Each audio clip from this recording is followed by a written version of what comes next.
your astrology forecast, moodcast, whatever you want to call it, for the week of October 17th, 2021. Rounded the corner on October. Your whole mission for this week is simply to keep your stuff together, not fly off the handle, don't go off half-cocked, as they say, on the one hand, and don't stand like a deer in the headlights on the other. That's your two flavors of the week, the things that you want to avoid. You don't want to let the high energy of this week, and boy, is it a high energy week, to overwhelm you. Neither do you want to try to go hide under your bed and think that's going to somehow or another help you out as you avoid trouble.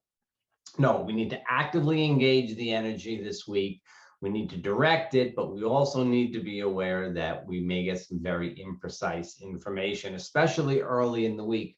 Now, Mercury stations to go direct early Monday. And if you're thinking to yourself, well, now I'm just going to go out Monday afternoon and buy a new computer and a car and sign a contract, boy, are you wrong. You got to let Mercury get up to speed. It'd be great to let him get out of his shadow for a couple of weeks. But if you can, I would at least hold on any of those types of mercurial things until towards the end of this coming week, heading towards like maybe Friday or Saturday.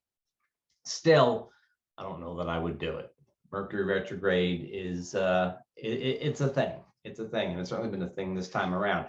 The greatest mercurial mishaps and mess ups most likely to happen right around Sunday, Monday, actually Saturday, Sunday, Monday, but Saturday's past. So Sunday, Monday, maybe into Tuesday. Now, this Mercury station energy on Monday is complemented by Jupiter's station to go direct. The two of them decided to get together and go direct on the same day. Now, Jupiter stations, again, Sunday, Monday into Tuesday. We have some aspects on Tuesday that are quite powerful. They'll be very Jupiterian or jovial. Jupiter stations give us the sense of optimism, of hope, of possibility, faith in the future, faith in ourselves. Again, not necessarily the most realistic energy. It's good energy. It's positive energy. It is real. It's real. It's as real as any sort of heavy Saturnian energy is, but it's only part of the story. Right. So with Mercury confusing us, giving us some misinformation, and with Jupiter sort of pushing us into action, it's not the easiest type of thing to handle. Again, you don't want to sit still. You do need to react to things. You know, reaction isn't usually considered to be such a good word, but you need to respond to things as they happen. And you can kind of sort of push things gently in a direction, but I would watch out for there being a little too much energy, especially as Jupiter is going to trine Mars.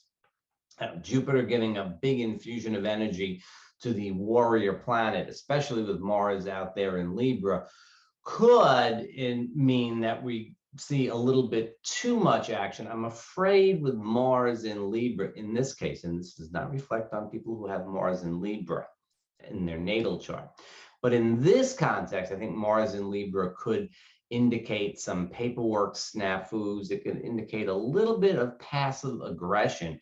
I think that there's a potential early in the week for us to be a little bit less than direct, even as we try to get that message across. It could mean gritting your teeth but smiling and something like that.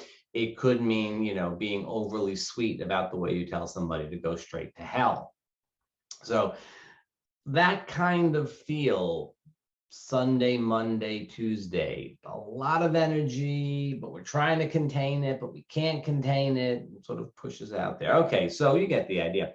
As we go through midweek, on Wednesday, we have the full moon in Aries. Now, that means that the sun is in Libra, where he's not really particularly happy, below the horizon more than half the time.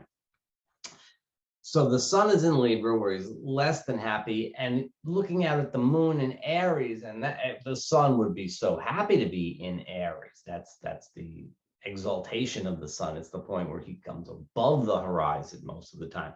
So there's this kind of switching back and forth between the sun and the moon and their preferences.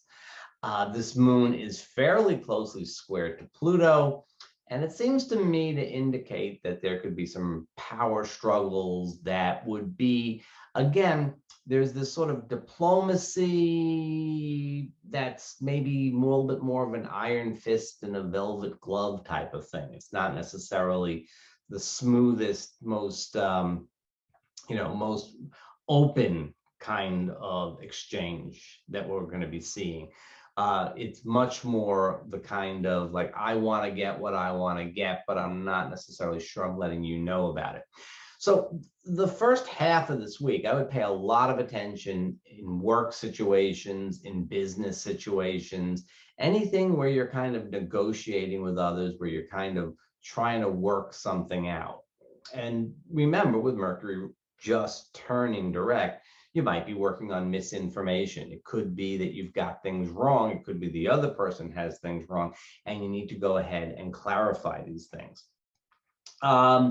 Then we get towards the weekend. We have the Taurus moon. We have Mars square Pluto. That is on the 22nd. And let's see, if 17th is Sunday, Monday the 18th, Friday the 22nd. Mars is square to Pluto. That happens early, though, on Friday. So I would say that's probably a little bit more of a Thursday-ish type of thing. Well, now that's not helping the situation either. This is a high energy aspect. Mars Pluto aspects are always volatile. Squares are always tough. Again, the warrior planet is in a sign where he's not happy. The Sun and Mars have been sort of traveling together through Libra. Neither one of them is particularly happy.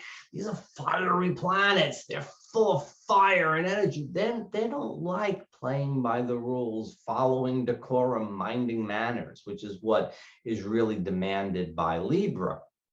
So they're not crazy about it. And then here comes Pluto pushing in.